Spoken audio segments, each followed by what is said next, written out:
The Explosive Gentleman by J. Stagg. 1. The steak was ordered well done, and the waiter served it rare. This incident gave the initial impetus to a most terrible catastrophe. That so small a matter could lead to such appalling results was due entirely to the character and temperament of Ralph Kemp. That young man was of a hyperneurotic, tempestuous type. That is, he was easily excitable and given to acting on impulse rather than reason. Little provocation was needed to drive him into a rage. His temper, once aroused, soon got beyond his control and frequently led him into deeds of passion and even violence.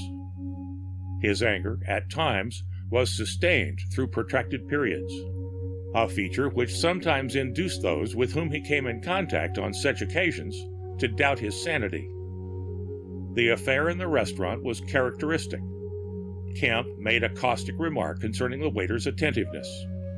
The waiter, who was an extra and indifferent to the prospect of losing his job, commented surlily on the fastidiousness of diners who couldn't tell a sirloin steak from an oyster fry anyway. A less combative person would probably have reported the waiter to the management. Ralph Kemp began a spirited denunciation, and in his excitement he rose from his chair. The waiter, a bit frightened, put out a hand, as in a calming gesture. His movements was a trifle too hurried and forceful. He had the ill fortune to touch Kemp on the chest while he was slightly off balance. The light push was sufficient to upset Kemp altogether and to topple him back into his chair. It was a ludicrous fall and caused several other diners to laugh. That was the spark which ignited the consuming flame of Kemp's fury. He seized a heavy water tumbler and hurled it at the waiter. The aim was a trifle high. The glass tore a piece of the waiter's scalp. A few women screamed, several men jumped up, and other waiters came running from different directions. Kemp threw himself in a low tackle at the object of his wrath. They hit the floor together and rolled around. Fists, elbows, knees, and feet were used as weapons. A table was overturned. The struggle continued beneath the debris. The waiter, eventually, fought himself free. He staggered to his feet and retreated. Kemp attempted to renew the assault, but was set upon by several diners and restaurant employees. With a madman's strength, he tried to fight them off. Before he was finally subdued, 2 waiters and 3 diners bore unmistakable marks of severe maltreatment. In the confusion, someone had telephoned the police. Kemp and the waiter were placed under arrest. At the police station, Kemp affected great indignation and was insulting in his manner and language to the lieutenant. He claimed to be connected with one of the best families in the city. He demanded the privilege of calling up Mr. Walter Boyer on the phone. Walter Boyer, he bragged, was his cousin, and he had pull enough to break any man on the force. None of the officers appeared to worry any over the threat of being broken. Nevertheless, the mention of Boyer's name did create something of a stir. The Boyers were shipbuilders, multimillionaires, and for several generations prominent in the social and political life of the city. Owing to Kemp's extreme nervousness and agitation, he could not control his voice. He was finally compelled to request the lieutenant to speak for him. The lieutenant spoke for some 5 minutes, then listened for some 20 seconds. Then, turning to Kemp, he said, "Mr. Boyer asked me to tell you that he thinks you are a lunatic, and that he is tired of helping you out of your foolish scrapes." Kemp was found guilty of disorderly conduct and sentenced to 6 months. Thus, his exaggerated ego was humbled beyond forgetting or forgiving. He suffered all the persecutory delusions of a madman. He imagined the Boyer family to be the center moving figure in the conspiracy against him. Every day he hated the Boyers more, till at length he could think of nothing but revenge. And in his anger and hate, he accomplished that which in his saner moments had been beyond him. His entire character seemed to change. Formerly irritable and irascible, he now became patient and forbearing. This change was his first step in his yet undefined plan for vengeance. Kemp's mother had been the sister of the older Boyer. After she died, Boyer's sons and Kemp were the only blood relatives. Old Mr. Boyer accepted Kemp's postures of repentance as being sincere. After Kemp had behaved himself for 3 months after his release, Boyer offered him a clerical position.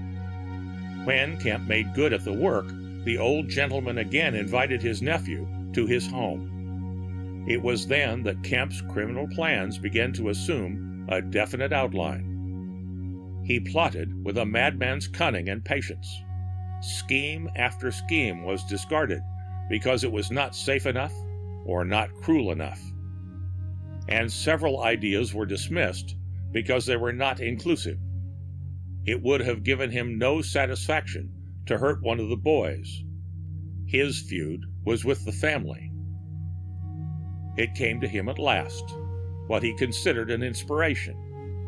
He realized that a set of circumstances could be utilized in a crime of a sweeping, all-destructive nature. With one stroke, he would annihilate the entire Boyer family. Besides being emotionally gratifying, it would also be a profitable venture. If the Boyer family were destroyed, he, as the only blood relative, would inherit the family fortune of over $20 million. This is the scene which had become impressed on Kemp's mind. The elder Boyer was an old-fashioned gentleman and had retained many of the customs and habits of his parents. Among his idiosyncrasies was the one of using candle lights. In the music room, 4 silver candlesticks ornamented the mantelpiece. Red candles, about 1 inch in diameter, were used. After dinner, the Boyers generally spent half an hour in the music room. The electric lights were extinguished, and the elder Mr. Boyer lighted the 4 candles. This act was something in the nature of a ceremony. A soft light was thrown on the room, and a quiet, domestic atmosphere was created. How Kemp intended to use this setting for his crime will be clear from the rehearsal of his actions. 2. Louis Brophy was a highly respected man in some circles. He was a man of many and variegated accomplishments, all of which were conducive to inconvenience or ill health, and sometimes even worse, to those on whom Mr. Brophy practiced. Mr. Brophy seldom sought acquaintances outside of his own set. Sometimes, however, he was sought. He could supply necessities of a certain kind, and he was not particular whom he served, so long as he was paid well for it. A pickpocket whom he had met in jail had introduced Kemp to Brophy. On his 3rd visit to the room of the thug, the latter passed over a small glass bottle filled with a yellowish liquid. Kemp was highly interested in the contents of the bottle and listened attentively to Mr. Brophy's recital of the peculiar properties and characteristics of the contents. "I boiled it down from dynamite," explained Mr. Brophy, "and now you better be careful how you handle it. Nitroglycerin is a damn tricky stuff, and don't get the fool idea that it always explodes on concussion. That's what a lot of story writers think, that any jar is bound to set the stuff off. It might explode on concussion, or it might not. Now, for instance, suppose you put a couple of drops on a stone and hit it a straight downward blow with a hammer. The chances are, mind you, I say chances, that only that part which you hit will explode. But if you sock it with a glancing blow, the whole thing will go up. Then again, to judge by what happened to some of my friends, the stuff can be exploded by just looking at it kind of hard. It seems to have whims. Sometimes it will stand for a lot of monkeying, and sometimes it'll get all head up and blow you into a psychic plasma without no reason at all. Sudden heat will explode it. That's one thing you can be pretty sure of. A few hours later, Mr. Brophy was remarking to one of his friends, "That guy Camp sure gave me the creeps. Stewed mackerel, but he was nervous. I wouldn't be surprised if he loses his head entirely and drinks the stuff. I got a feeling he's going to be an angel soon." 3. 2 nights later, Camp dined with the Boyers. He purposely arrived a little early. While waiting for the Boyers to come down, he sauntered into the music room, switched on the electric light, and played a popular tune on the piano. Thereupon, he rose and stepped noiselessly to the door which opened on the hall. He could hear the Boyers moving about on the floor above. From the dining room to the rear came the sounds of the servants who were setting the table. He went quickly to the mantelpiece and drew a glass bottle from a coat pocket. Candles generally burn to a saucer-like hollow at the top. This is because the tallow near the wick becomes hotter and consequently melts more rapidly than that around the edge. Into the cavity of each of the 4 candles, Camp poured about a spoonful of nitroglycerin. Then he turned off the electric lights and went back into the library. After dinner, old Mr. Boyer invited him to the music room to listen to a few new records. Camp pleaded a previous engagement. He had tickets to the theater, and regretted that he had to leave at once. He was already a trifle late. He took his leave in a perfectly calm and natural manner. But he had no sooner reached the street than the excitement which he had suppressed so long got the better of him, and he began walking hurriedly with no attention to his direction. He kept going until the geography of the city impeded his further progress in a straight line. That is, he reached the East River. Then he became conscious of his surroundings. He retraced his steps a few blocks, then he hailed a passing taxi and had himself driven to the theater. During the performance, his excitement subdued somewhat, and he began reflecting on the results of his plan. There was always a chance, of course, that the Boyers might change their mind and not go into the music room that night. That, however, did not affect his scheme. They would go some night, and Mr. Boyer would light the candles. That is, he would light only one of them. There was no reason to believe that he would notice the liquid. The action of lighting a candle is a casual one and requires no concentration. In all probability, the old man would be talking to one of his sons while he engaged in the process. Nitroglycerin, Mr. Brophy had told him, is almost certain to explode when sudden heat is applied to it. There were 4 candles, 4 chances. He did not see how his scheme could fail. He expected that in the morning he would be notified that an unfortunate accident had occurred in the Boyer home. 4. The Boyers had not intended going into the music room that evening. They had offered to entertain Kemp as a social courtesy. After Kemp had gone, the old man went into the library to read. The boys went up into their own rooms. Later, all 3 of them went to a directors' meeting. None of the household went into the music room that night.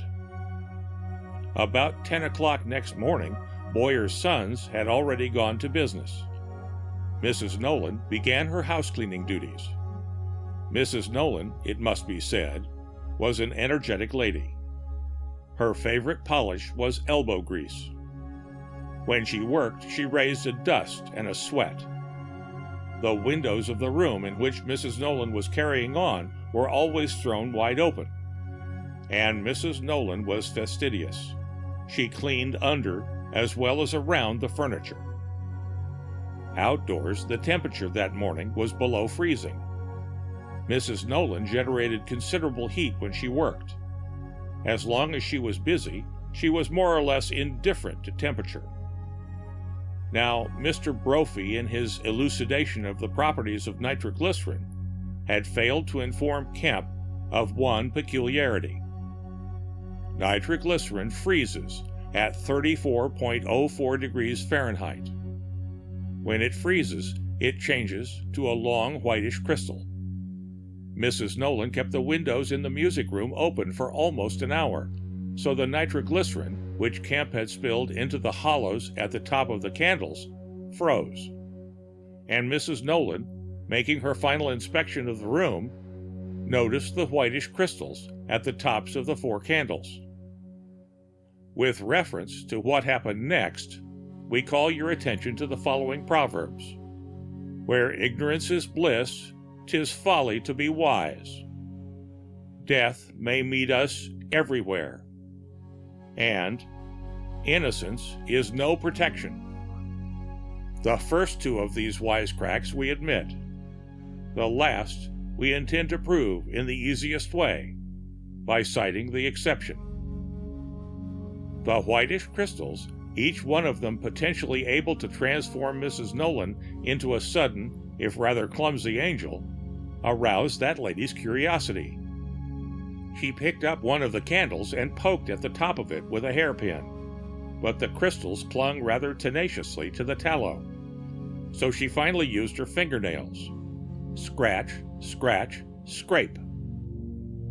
What was it they used to say in the old motodrome down at Coney Island? Oh, yes.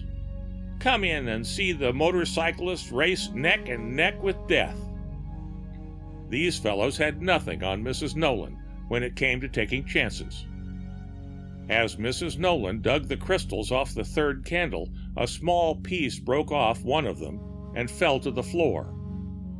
And as she stepped to pick up the 4th candle, she placed most of her 220 pounds on the frozen nitroglycerin. My, that crystal could have played a nasty trick on her. She found it a moment later, crushed to powder on the carpet, swept it up, and spilled it with the rest of the crystals into a brass ashtray. Well, anyhow, in that respect, Mr. Brophy was right. Concussion will explode it sometimes, sometimes it won't. This time it didn't. We also know a proverb to cover the succeeding events. With God, nothing is accidental. Mrs. Nolan decided to carry the stuff out into the kitchen and throw it in the waste pail. For no good reason at all, she changed her mind and carried the ashtray with her across the hall and into the reception room. She placed it on the center table and threw all the windows open. She had just started cleaning when a cry, and then the sound of a body falling, came from the floor above. She rushed into the hall. The old Mr. Boyer lay on the stairway near the landing of the floor above. Mrs. Nolan saw him seize the banister and try to pull himself up. But when he was half erect, he collapsed again. Now, Mr. Boyer was ordinarily a pleasant-mannered gentleman, but under certain conditions he was given to the use of colorful language. He got Mrs. Nolan and the butler and the chambermaid, all of whom had rushed to his assistance, rather excited. It occurred to all 3 of them, at different times, that in case of an accident, it's a good idea to telephone to somebody. 3 doctors, Mr. Boyer's office, a hospital, and his lawyers were called up. No one thought of an undertaker or the fire department. Verily, a sprain in the ankle maketh of a man an unreasonable wretch. Neither of Mr. Boyer's sons happened to be in the office when the 3 phone calls brought the news of the old man's injury. They had gone to transact outside business without leaving word of their movements. A secretary finally became alarmed and went out to the clerical department to notify Boyer's nephew, Mr. Kemp. "There's been a terrible accident up at the Boyer home," said the secretary. "The old man's been hurt." "Well, no, I couldn't make out how. They're awfully excited up there at the home. Perhaps you'd better go there." Accident, terrible, awful excitement. These were the words which kept ringing in Kemp's ears as he hurried up to the Boyer home. But why had only the old gentleman been hurt? Had he gone to the music room alone? Kemp was admitted by the chambermaid. That young woman was still in the grip of her excitement. She led him to the reception room door and then, stating somewhat abruptly that she would inform Mr. Boyer that he had come, turned and ran upstairs. Now, from the hall, it was apparent that the music room was not a wreck. This was puzzling. Still, something was not in order. That was clear from the maid's actions. Kemp went into the reception room. He was too preoccupied to notice that the windows were open and the room was quite cold. He stood leaning against the center table. After a few moments, he absently laid his lighted cigar into a brass ashtray. Just how much nonsense do you expect nitroglycerin to stand for? It had been scratched, scraped, tossed about carelessly, and stepped on. Now the hot end of a cigar was being applied to it. Can you blame it for raising a sputter? It was a terrible mess for Mrs. Nolan to clean up. 5. It was a most peculiar case, Mr. Boyer will tell you. The reception room was blown right out of the house, and yet the most careful investigation could not disclose the original cause. It seems cruel to say so, but it would appear that Mr. Kemp's torrid temperament, which was so long suppressed, suddenly exploded from spontaneous combustion. He used to have a sulphurous disposition, that gentleman. He was, you might say, an explosive fellow. The end of The Explosive Gentleman by J.J. Stagg.